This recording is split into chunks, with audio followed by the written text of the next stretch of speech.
Chairman Peoples Party Bilawal Bhutto Zardari نے آزاد جموں کشمیر کی صورتحال پر تشویش کا اظہار کرتے ہوئے کہا کہ سیاسی معاملات مذاکرات اور بات چیت کے ذریعے حل ہونے چاہیے۔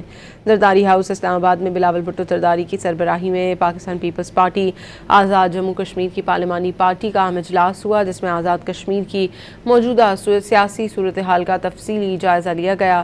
اس موقع پر بلاول بھٹو زرداری نے آزاد جموں کشمیر کی صورتحال پر تشویش ظاہر کی اور کہا کہ پاکستان پیپلز پارٹی کی بنیاد مسئلہ کشمیر پر رکھی گئی تھی اور پارٹی نے ہمیشہ کشمیری عوام کے مسائل کے حل کو ترجیح دی۔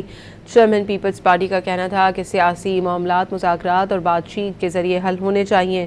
انہوں نے کہا کہ وہ وزیر اعظم شہباز شریف سے ملاقات کریں گے اور کوشش کی جائے گی کہ موجودہ مسائل کا حل اسمبلی کے فورم پر بات چیت کے ذریعے نکالا جائے۔ اجلاس میں آزاد کشمیر کی سیاسی صورتحال اور آئندہ حکمت عملی کے حوالے سے بھی مشاورت کی گئی۔